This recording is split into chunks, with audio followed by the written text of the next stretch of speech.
ಇನ್ನು ಮುಂದೆ ನಿಮ್ಮ ನೆಚ್ಚಿನ ಧಾರಾವಾಹಿಗಳ ಫುಲ್ ಎಪಿಸೋಡ್ಗಳು ಸನ್ ನೆಕ್ಸ್ಟ್ ಆಪ್ನಲ್ಲಿ ಮಾತ್ರ. ಅದನ್ನ ಇಲ್ಲೇ ಈಗಲೇ ಚುಕ್ತಾ ಮಾಡ್ಬಿಡ್ತೀನಿ.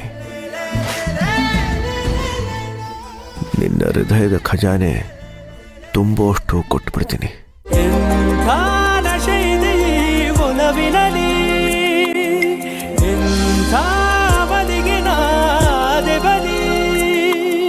ಸಣ್ಣಸಲಿಗೆ ಸಾಕು ನನಗೆ ನಿನ್ನ ಜೊತೆಯಲ್ಲಿ, ನಿನ್ನ ಕಥೆಯಲ್ಲಿ, ನಿನ್ನ ಮನಸ್ಸಲ್ಲಿ. ಸುಬ್ಬಿ, ಸಾರಿ.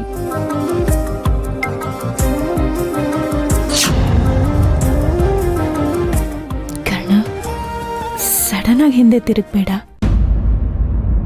ಯಾರೋ ಒಬ್ಬ ಟೋಪಿ ಹಾಕೊಂಡು ಅಲ್ಲಿ ಹಿಂದೆ ನಿಂತಿದ್ದಾನೆ. ಒಂದ್ಸಲ ನೋಡ್ತೀಯ? ನೋಡ್ದೆ. ಅವನಾಗ್ಲಿಂದ ನನ್ನನ್ನೇ ಗುರಾಯಿಸ್ತಿದ್ದಾನೆ. ಅವನು ನಿನಗೆ ಏನಾದರೂ ತೊಂದರೆ ಕೊಟ್ನಾ? ಏನಾದರೂ ಸನ್ನೆ ಮಾಡದ್ನಾ? ಮತ್ತೆ ಅವನ ಪಾಡಿಗೆ ಅವನು ನಿಂತ್ಕೊಂಡಿದ್ದಾನೆ, ನಿನ್ನ ಪಾಡಿಗೆ ನೀನು ಇದ್ದು ಬಿಡು. ಆಗ್ಲಿಂದ ಸ್ಟ್ರೇಂಜ್ ಆಗಿ ನೋಡ್ತಿದ್ದಾನೆ. ಅವನು ಯಾರಾಗಿರ್ಬೋದು? ಅವನು ಯಾರಾಗಿದ್ರೆ ನಮಗೇನು? ಅವನು ನಮ್ಮ ಥರನೇ ಬಂದಿರ್ಬೋದು. ಅವನಿಂದ ಏನಾದರೂ ತೊಂದರೆ ಆಗ್ತಿದ್ರೆ ನಡಿ, ನಮ್ಮ ಕೋಣೆಗೆ ಹೋಗೋಣ.